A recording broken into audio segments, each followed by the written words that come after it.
Okay. Okay. Shalom everybody.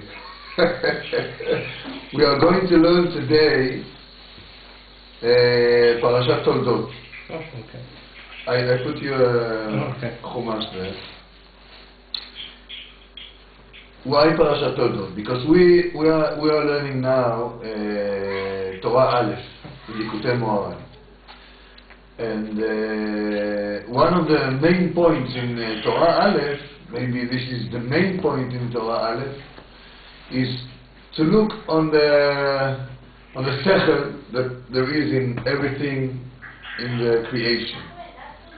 Not only the sechel, not only the chokhmah that there is in it, but that in everything in the animals, in the vegetarian. No, not only this, but what happens in the world. Look at what is happening in the world, and learn from it what you have to do. What does it say to me? Like Hashem spoke to all of Israel in Mount Sinai. Then he spoke to all of Israel through the prophets, and so on and so forth until now. So now we don't have someone to tell us what Hashem is speaking to us, but Hashem is still speaking to us through whatever is happening in the world, and with whatever is happening with each one of us. And this way of speaking, Hashem spoke all the time to all the people, from the first man until today and until the end of the days. So on this Parsha Toldot, this is the Parsha of Yaakov Esav. The Parsha of Yaakov Esav is the main point in history that we have to learn and understand how it works. And we will look at it, I want to look at it through the eyes of Torah Aleph. To look on the sechel, on the chokhmah that there is there. So we start in the beginning. I don't want to read line by line and translate it. I will write. This parsha is speaking about Yaakov and Esav, and it starts with saying that this is the generation that came out from Yitzchak. Yeah, and it says Abraham had Yitzchak. His son was Yitzchak. Yeah. What does it have to do with our business? We'll see. We'll see. Why you want to say who are Yitzchak's sons, and you say Abraham's sons is Yitzchak. You don't need it. Right. Okay. So Yitzchak was 40 years old when he got married with Rivka, and she didn't have kids. So she was 3 years old when she got married. He was 40, and she was 3 years old. Yeah. So 10 years he had to wait anyway because she is a kid, you know. She is so he waited until 13, and then she didn't have kids, so he waited 10 years.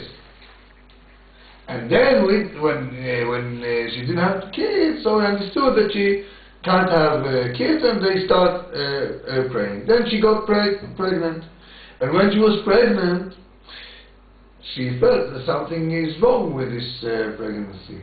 You know, it's not normal. Yes, she asked all the women around her, you know, did you have anything like this? Did you have? No.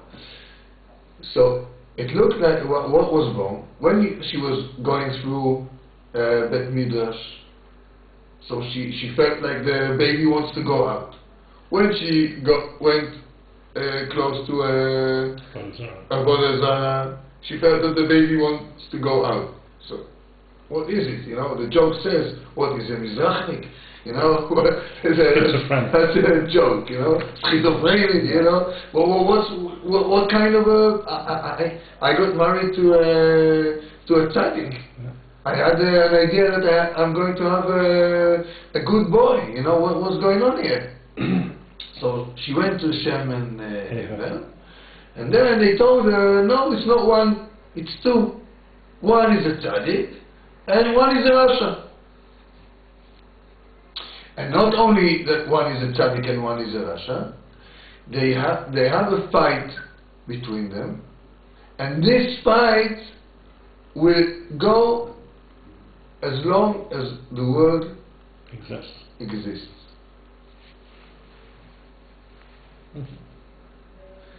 So it's a very important point in history. Yeah. Now the two big enemies are going to be born now, and the kids are going to fight, and the kids and the kids and the kids and the kids all over the time, like we see. Yeah. Okay. And okay, then they were born. Esau was born first, and he was all hairy. Do you hear, Avram? Yeah, he was all hairy.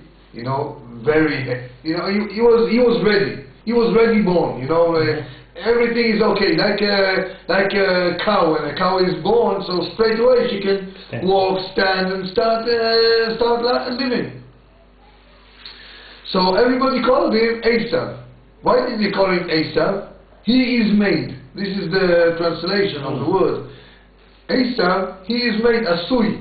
He is made. It's very important, this name. It's part of the lies later of Yaakov. We can understand from this name. And after this, his brother came out holding his foot. How do you call the heel? Heel, yeah, holding his heel. So they called him, it's called in Hebrew Akev. So they called him Yaakov because he's holding the Akev. And Yitzchak was 60 years old when they were born. Okay, this is up now. They grew up. What does it mean they grew up? They became 13 years old. When they became 13 years old, then it says, "Vayhi Esav ish yodeh tzayid ish sadeh, Yaakov ish tam yoshev olim." Esav was a man that is going to the field and hunting animals, and he's a business guy, and he knows everything about the world. And Yaakov Avinu was a man that sits in the tents of Shem Be'ever and learning Torah. That's what he do. Ishtam. What happened before? Only when they were 13, then they start behaving like this? No. Since they were born, Esav was a business guy. You know, like you have these kids, you know, that they come with sweets in the pockets and sell them in school nowadays. You know, 6 years old kids, you know, they are business guys. He was like this. But when he was small, so okay, you know, he's a kid, leave him alone. But when he's 13, he should be a man. So then, you know, ויאהב יצחק את עשיו כי ציד בפיו ורבקה אוהבת את יעקב. Yitzchak loved Esav because he was from the Gvura, like Yitzchak was from the Gvura. And Rivka אוהבת את יעקב. Rivka loved Yaakov. Okay, this is the first part. Now we have to ask a question. How come Yitzchak Avinu, that was a big tzaddik, how can he love Esav? Yeah? But really Esav was closer to Yitzchak than Yaakov. Like Yitzchak was different from Avraham Avinu. Avraham was Chesed, and Yitzchak was Gvura, and Yaakov was Tiferet. It was again something new. But Esav was Gvura, just like Yitzchak. So Yitzchak understood that he's going out in the fields and he's going down. Like Yitzchak met Rivka when he went to Boydus in the Sadeh, so he thought that Esav was like this. How can everybody knows that Esav is the bad guy? You know, that we know that he's a businessman, is going and he's not spending his time in his Boydus, and only his father doesn't know. this is not a question at all. You know, we can see it all the time. You know, the father sits at home, the teachers know what's going on with his son, the neighbors know what goes on with his son, and he himself doesn't know. He doesn't know. His son comes home, says, "Hello, Dad, you know, can I help you? Can I do something for you? Can I give you to eat, to drink here? I have something good, you know, I'm cooking it, you know, just for you. Try to feed." Yeah. But that's true, but it's not something that is special for Esau. You know, the Yaakov and Esau, we all have it in our nature. Yeah? Someone is more to the side of Esau, someone is more to the side of Yaakov, but like a son, he wants to find favor in his father's eyes. So he's trying, he's doing good. You know? So his father doesn't know. And then the teacher calls him, you know, your son didn't do homework. My son didn't do homework? That's not a teacher. This guy he's not professional, this teacher. He doesn't know what he's speaking about, you know. My son is the best son in the world, you know. He's the best kid, you know. He's clever, he's quick, he's fast, he's the best. You know what Kibbutz Abayim is doing? You know, he's a tzaddik. But Rivka knows what Shem and Eva told her.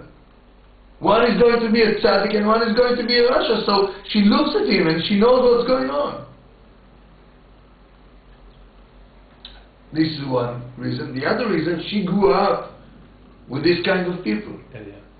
She had the eyes to look at them. Okay, so this is the first part. Second part, second part, now it's 13. Second part, after 2 years, Abraham Avinu dies. Yeah? And then Yaakov Avinu, he cooks, he told me last time. Lentils. Lentils, red lentils. He cooks them. And why? Because it's to comfort his father. They were 15 years old then. Yitzchak was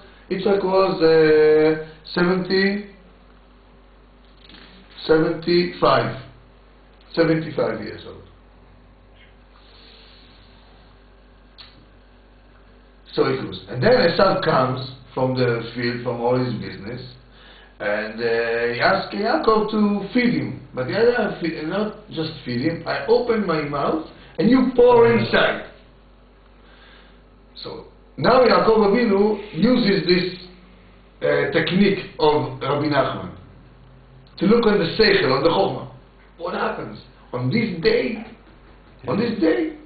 Now Avraham Avinu, the tzaddik, is nifter, and you want to behave like this. So Avraham Avinu in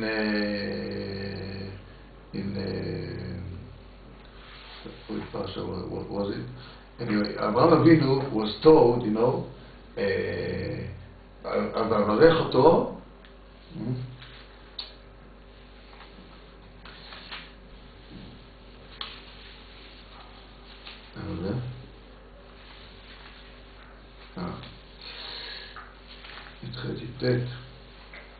I think so. He says to Avraham Avinu,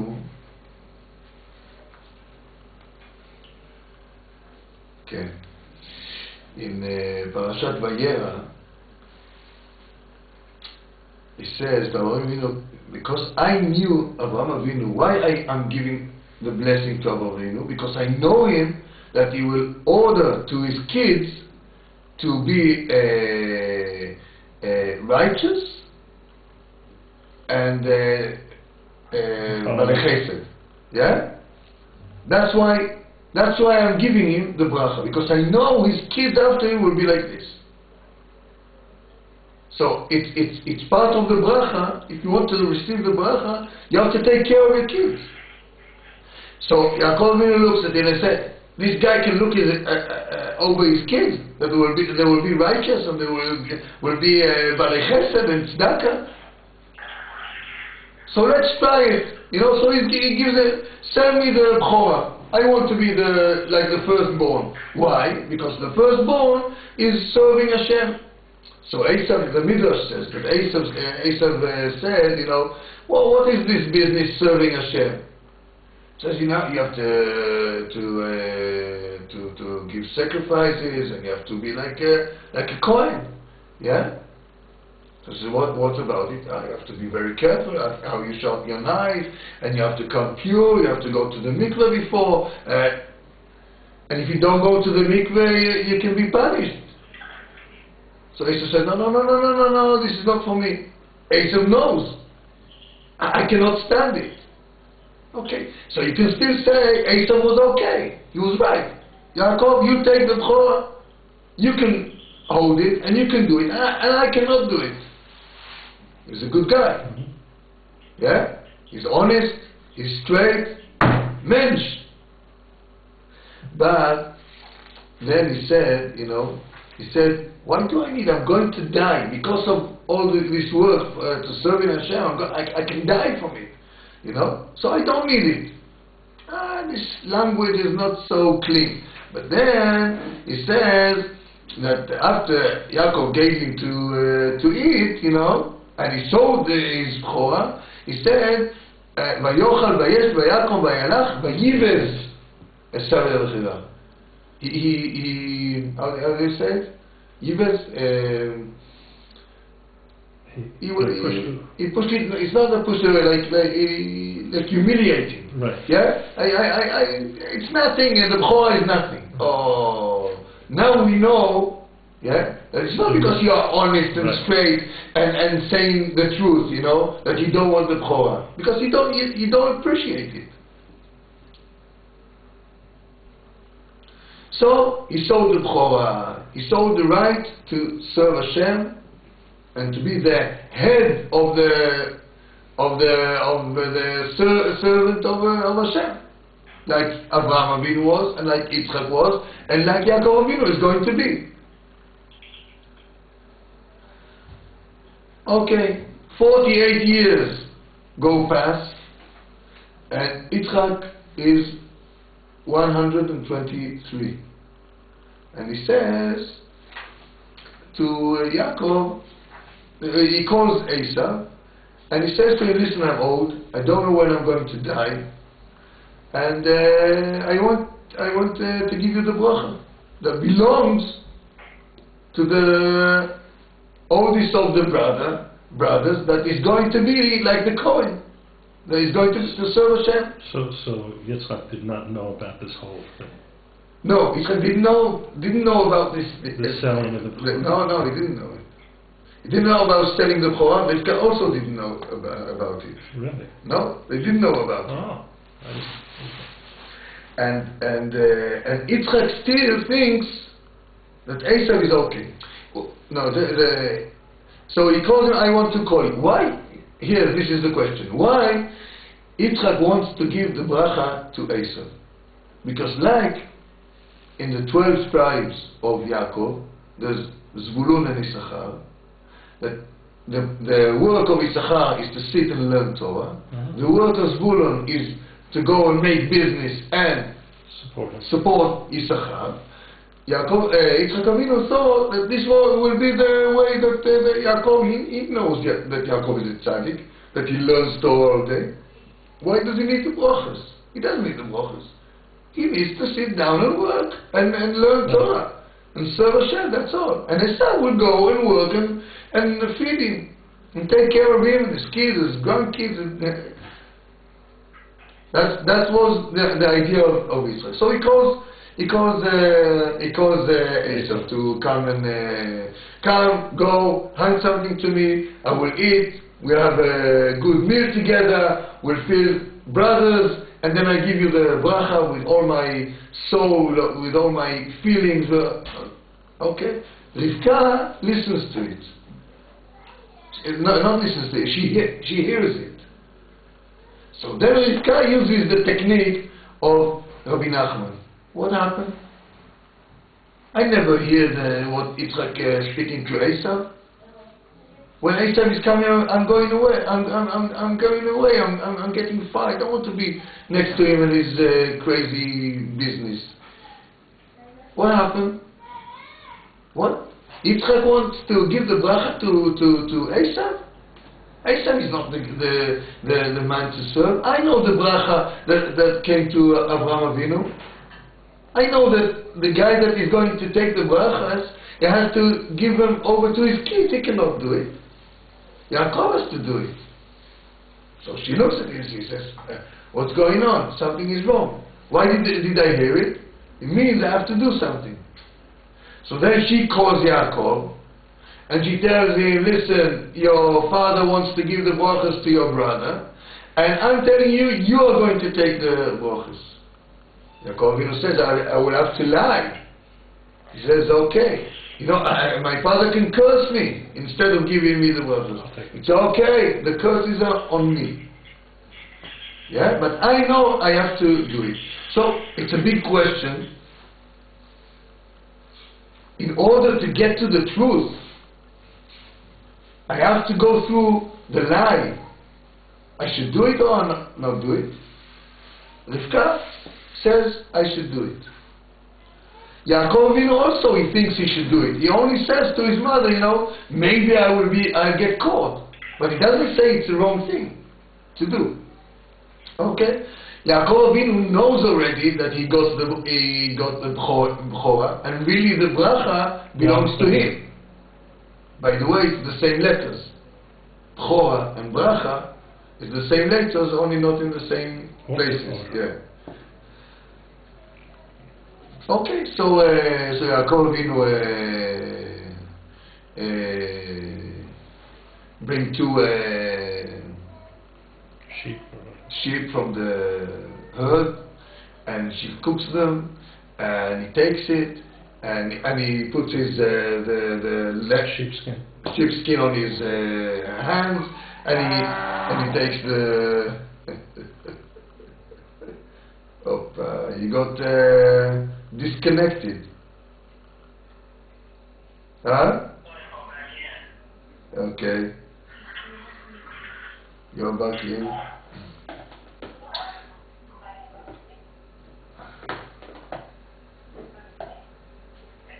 Okay. So Yaakov Avinu get dressed up with the special clothes that Esav had, and he puts the skins on his hands, and he goes in front of Yitzchak, and he says to him, here, I brought you to eat. Maybe get up, sit around the table, and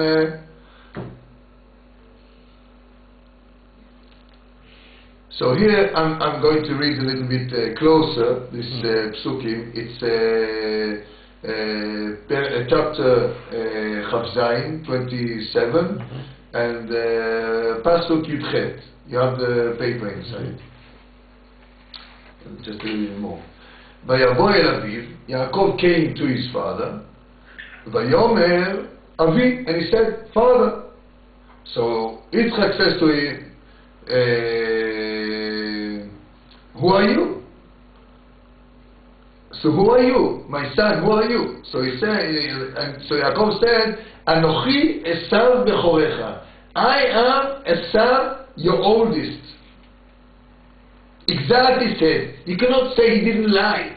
You know, all our sages, all our chachamim, all the Farshim, you know, they tried the best, you know, to explain how did Yaakov say it. Yaakov is the truth. You know, how can you say lie? Such a lie. This is one. Second, Asiti kasher dibart elai. I did what you told me to do. Another lie. It's another amazing lie. It's not just a lie. It's an amazing lie. You know, I did what I did. I bought food for you. Okay. No, I did what you told me to do. And then he says, please sit down and eat from what I hunted for you. What did you hunt? You went to the herd of sheep and you took one out, two He didn't have anything. Okay, then Yitzchak doesn't understand. He hears the voice and the way of speaking, so he understands it. It doesn't sound like the way of speaking of Esav. It's not exactly the voice of Esav. Who are you? Come closer, I want to feel. So then he feels, and he feels the skin on his hands, and he understands it's Esav. And then, he says, wow, the voice is the voice of Yaakov, and the hands is Esav. So he gave him a bracha. It says, Vayivarcheu. Why Vayivarcheu? Because he had a bad feeling, so he gave him a bracha. This is the beginning. And then, he asked him, give me to eat. So they sit down and eat. And he gives him to eat, and he gives him wine. And he asked him, please come and kiss me. The kiss is getting closer. Yeah? Okay. So he got closer to him, and he gave him a kiss, and then he smelled like Garden of Eden. So he gave him another bracha. Kasnosor. Yeah. What? The Kasnosor. He smelled the beged that was from Adam Arishon. Yeah, like the Garden of Eden. Yes. The same from the okay. So he Vayivarcheu, and he said, wow, look, the smell of my son is like the smell of a field that Hashem gave him the blessing. And then he gave him the blessing. Why? Yitzchak also is using the technique of Rabbi Nachman. He also looks, what's going on here? It's Esav or it's not Esav? I'm not sure. But I give him a small blessing. I feel good with it. I eat from what he brings me. I feel good with it. I give him another small blessing. I feel good with it. I give him all the blessings. I feel good with it. He looks how Hashem is speaking to me now. And he goes by in this way. It's amazing, it's really amazing. So everybody here are looking what is going on with our life. What is happening with our life? I'm not going to make any excuses for Yaakov. I have one thing, in the end, the bracha comes to the oldest. Because Yaakov bought the bchora from Esav, so he received the bracha. He deserved the bracha. Yeah? If it's right to lie in order to get to the truth, it depends. Like we said last year, the example, if someone comes to kill you, and you can save your life by lying to him.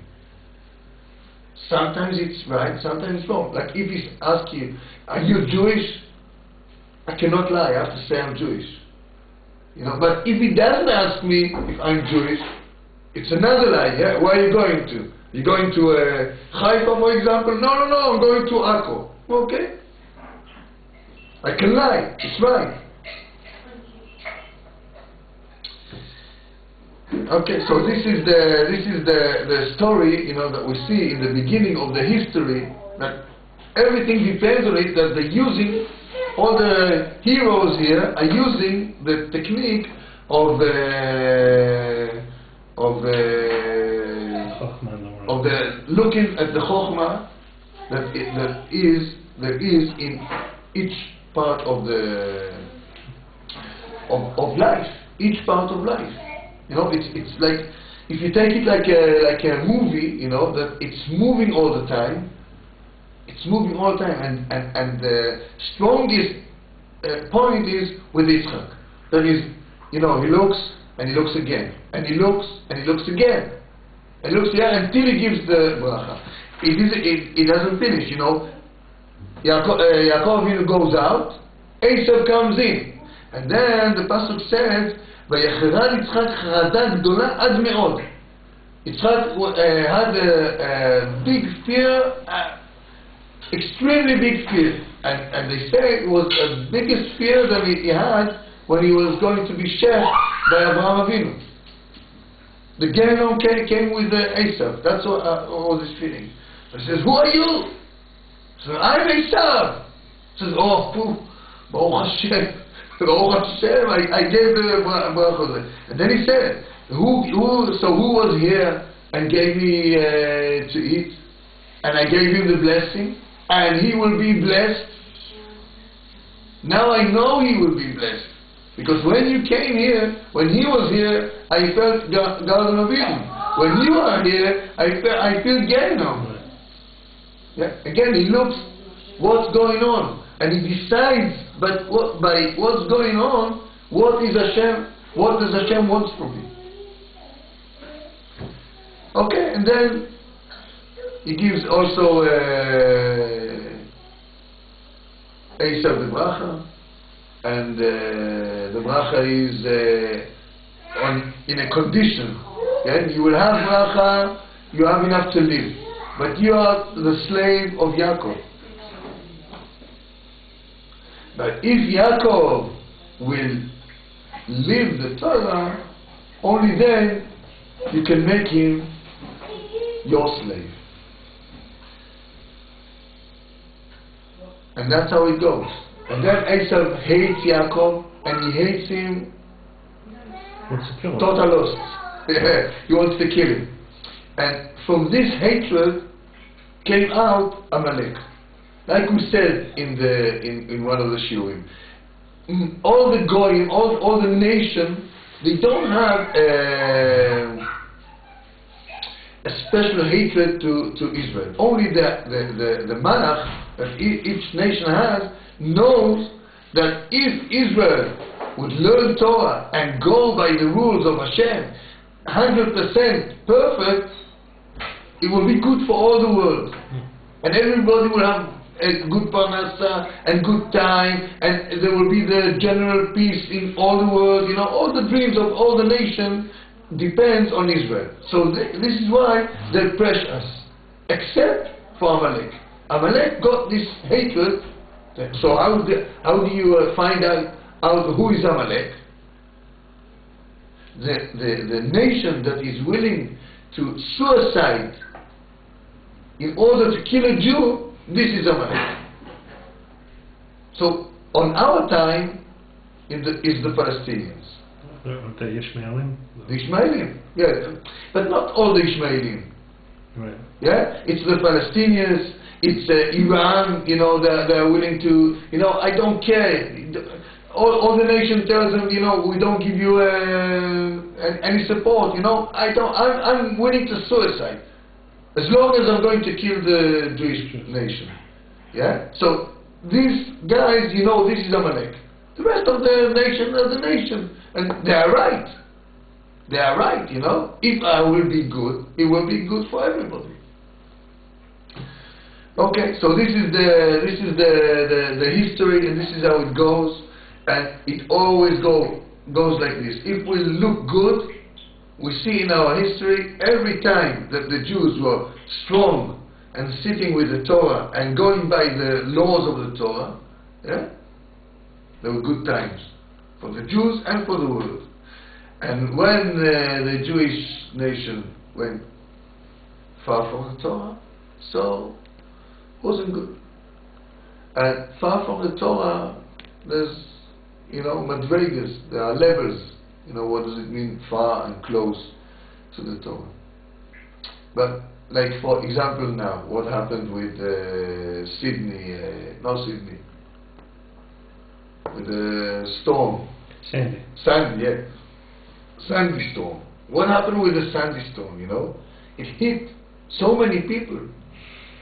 Rich people, there were a friend that was there.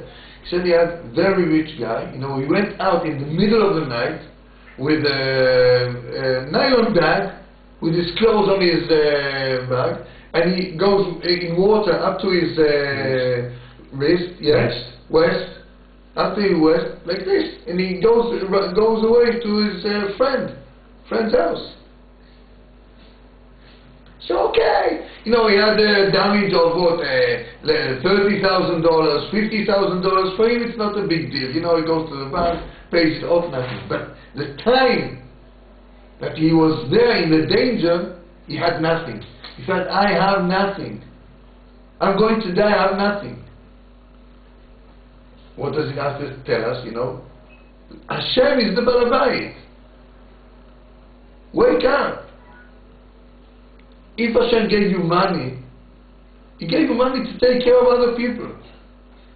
It's not for nothing, you know? Again, Hashem gives you things to work with them in the world.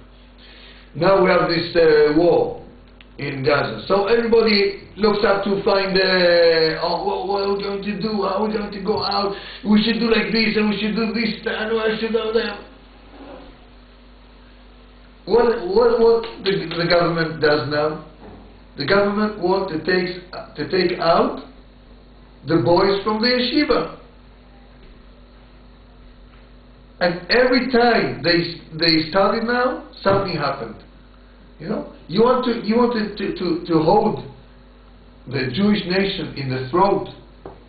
You want to hold Hashem in the throat. You cannot hold him. You cannot tell him how to run the world. You know, this is for them, but for us, what? Means we sit in the yeshiva, we learn Torah, and we don't mean it. We learn and we say, wow, what exciting things, what interesting things, how clever it is. But we don't mean to do it. You know, זיכרונו לברכה, זכר צדיק לברכה, Rabbi Mordechai Eliyahu. He was the head rabbi. Yeah? So one time when he was young, he was very ill, and he had to be in the hospital in London. So non-Jewish guy came over to visit him. So he looks at him and he asked him, can you tell me why the Tosfos in this Masechta explain the... So he says to him, you can bring me the Masechta? So this guy started shouting, when your rabbi was here, I asked him this question and straight away he answered me. How come you cannot answer me? So he starts speaking to him, and he sees this man, he knows the Torah. He knows Gemara, he knows Halacha, he knows the Chumash. He's a Talmid Chacham, but he's a Goy. So I asked him, how come? So he says to him, it's the highest Chokhmah, it's the highest wisdom I ever saw in my life. He was a doctor in one of the hospitals. You know, he knew many other wisdoms, you know, like from the Far East, and he said, this is the highest wisdom I ever met, and I must learn every day. And I go over and over and over it. Okay, but he stayed a goy. You saw it's the highest wisdom. Okay, so do something about it. You understood, so do something about it. No, that's enough for me. I enjoy it. Okay, it's good, it's very nice, it's interesting, it's a nice story, everything. But when I see the wisdom, when I see Hashem speaking to me, I have to do something about it. I cannot do anything, you know. I go to Boydudus in Beitar, and I see the fire goes, you know. So I don't know to say if it's Kippat HaBarzel, if it's the missile that hit the missile, or if it's a bomb that fell down. I don't know. So what should I do? Pray about my parnosa? Pray about my health? I should pray about Am Yisrael. Now I see Hashem is showing me in front of my eyes that Am Yisrael is in trouble. I have to pray for them. That's as simple as this, you know. But it goes all the way in life. when we see our kids, when we see our neighbors, when we see, we hear news, when we heard about Sandy, about the storm. I have to pray. Why? Because Hashem showed me something. It's not for nothing. He showed me something that I will go and do and work with this thing. So, this is our ancient seichel. We have it in our gens, in our gut. No, gut. No, in DNA. Yeah, DNA. We have it. We have it. We inherited it. And Yaakov Avinu is the final point where Abraham, Yitzhak, Yaakov, now from here, Am Yisrael is going to go out. This is the place where Am Yisrael is going to go out. And so this is the end. And it all comes from this technique of looking on the seichel, of the chokhmah, that what is happening in the world. That's how Yaakov Avinu got to be Am Yisrael, and that's why I'm here. So I have the power to use this wisdom. Not only to see this wisdom and to be so clever and to remember, okay, so this guy, he knows better than me. I'm not jealous of it. Not at all, Why? Because I know that little I know, I do. I want to do. Even if I don't do, I say, I want to do everything I know. I want to do all the halachas, I want to do all the mitzvahs, I want to do everything I learn, I want to understand everything Hashem speaks to me and to do everything what He speaks to me. That's what I want to do. And if I make a mistake, I'm willing to say, I'm sorry. Not to go to some guy, say, I'm sorry, pay him 5 shekel and okay, everything is okay. No. I say, stand in front of Hashem and say, I am sorry. And I'm starting again. Where are you starting again? You're 60 years old. So what? I can be 70 years old. I can start again. Why? Because I start now. I am the son of Yaakov. He looks on the seichel. What is the seichel tells me? That if I made a mistake until I was 70 years old, like there's a very nice story, that the guy 70 years old went to check his tefillin. And they were pasul. So all his family start crying and he start dancing. So they said, what happened to you? You put this tefillin, the pasul all these years. He says, okay, now I can start putting tefillin. Okay, all these years I made a mistake. I wanted to do good, I made a mistake. But now I start from the beginning. So this is what we need to learn. Learn, look, I want to do, and if I made a mistake, okay, thank you very much. I told you this joke with this guy. He was a shiko, he was drunk, driving the car. So the policeman stopped him. So he said, give me your license, please. So the guy started looking for his license. So the policeman says to him, you're drunk, you're not going to go out cheap with it. So he understands the clue and he takes out a $50 note and he gives him. So he goes.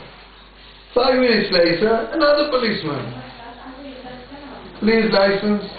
He doesn't wait for the clue. He takes out $50, give him, and go on. 5 minutes, another policeman says, "What do you do? What happened? All the police of New York came to this place." So this policeman says to him, "Listen, give me $400. I take you out from the kikar, from the roundabout, from a circle." Yeah.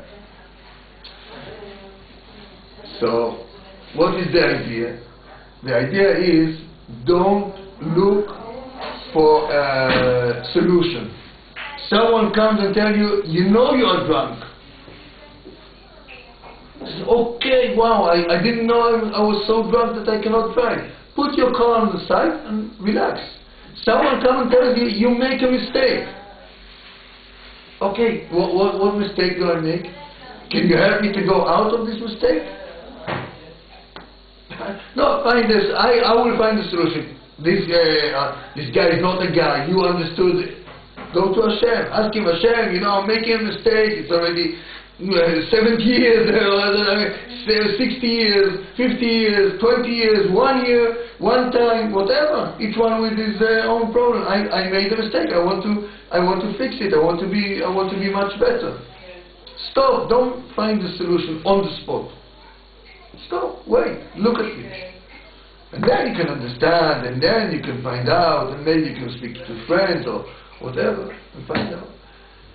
Be'ezrat Hashem, we hope this Torah will help Israel go out of his trouble. Amen. And look at the sechel and the chokhmah that is in everything, and make big tshuva, and there'll be a big peace in all over the world. Amen. Amen. Amen.